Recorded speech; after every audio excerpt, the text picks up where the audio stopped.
Welcome back. Our members of the Parliament of the ECOWAS Community of West African States are considering a new strategy that will allow member states to share a single currency.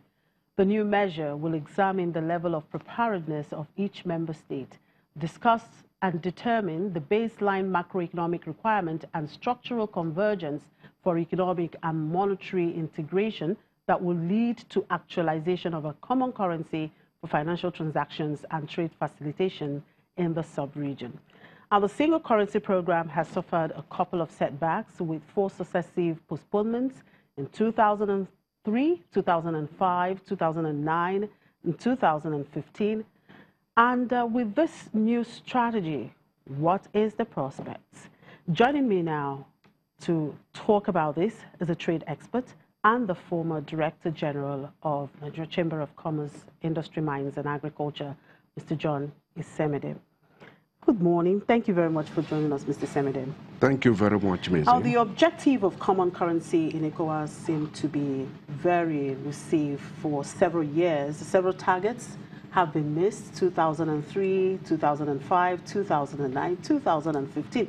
With this planned new strategy, are you optimistic that perhaps 2020, this single currency will take off? The answer is no.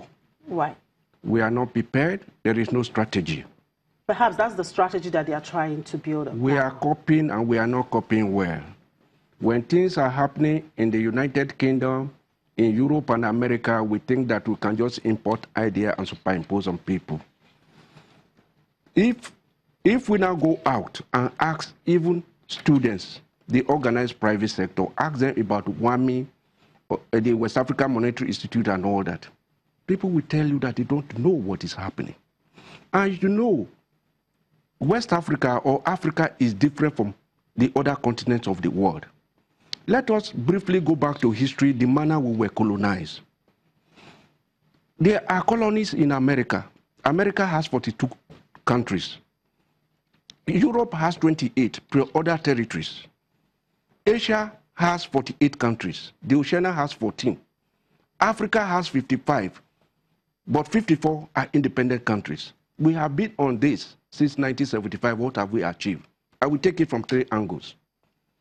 The first one we have to look at, let's look at the world. Americans are doing very well. Not a matter of a single currency. The European Union are doing very well. Even Britain today is pulling out of the EU. And they are doing very well. Trade is around 70%. Why is Africa not doing well? Because we are still tied to the apron string of the Western world. In 1920, there was a meeting in Brussels that every country around the globe must have their central bank. And the first country that took that opportunity was the United Kingdom. And what they did was to establish the West African Currency Board as part of Bank of England that was even established in 1694. Then the Federal Reserve in America was in 1913. What they did was to create a unit under Bank of England to manage the currency in West Africa. That is the Anglophone currency. The Nigeria, Ghana, Sierra Leone, and Gambia, because Liberia was part of America, despite the fact they got independent in 1847. The French people now looked at it, that Britain has now established currency centers in their own country. And you know we are still tied to the Western world in one form or the other. The next move was in 1941, when France came up with the issue of the CFA. That currency was designed to pay the West African and Central African soldiers. America looked at it in 1944, the Bretton Woods Agreement, that all currencies must be tied to the American dollar. Even today, you are talking of currency swap and all that. We are only telling people what is on the surface. The currency is still tied to the dollar. The unit of account is still tied to the dollar. Then the next level was that in 1957, when Ghana got independent, they pulled out of the West African currency, came up with the cedi. How have they been able to manage the cedi? Then Nigeria, in 1959, we established a central bank. As that was going on, France came and established the CFA, initially in Togo, but in 1962 took off. Then the second stage is that In West Africa, we have, at inception, we had 15 countries.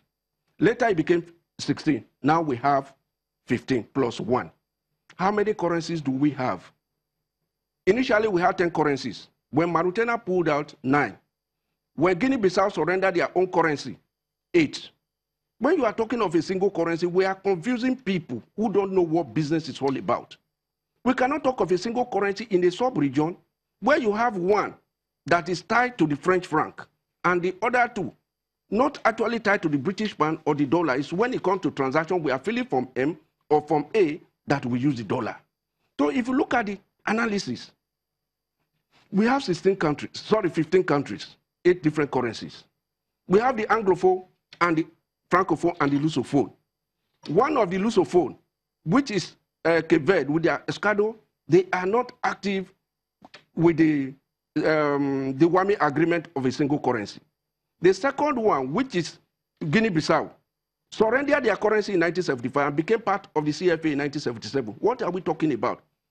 If the strategy in place is that we are going to have two currencies side by side until when it becomes one, which is not even possible because France, under the principle of assimilation, and all the decisions from the Francophone office in France will not release that currency. So the final analysis we look at and say, what have we done? Since 1975, this was part of the agreement. We are copying the West, we are not copying well. We have to tell ourselves the truth, that for us to have a single currency in West Africa is a tall order. The Naira is not convertible, the CD is not convertible. Within a period of 10 years, the CD had been devalued by 600%. Naira, we are now saying that it's 360, we don't know what will happen. The Gambia Dalasi is about 45 to the US dollar. Then the weakest of them all is the Guinean franc, which is exchanged at 9,500. So if we now say the first phase, Nigeria, Ghana, Gambia, Sierra Leone, Liberia, Cape Verde, wants a single currency. Then side by side with that of the Francophone, because the currency does not belong to. This currency has been introduced since 1941, 77 years back, tied to the French franc. When the French franc was surrendered to the euro, automatically it became part of the euro. You cannot invoice your from M or NSP in dollar or in pound with your Francophone brothers because you will not get the money. Their money is tied to the euro.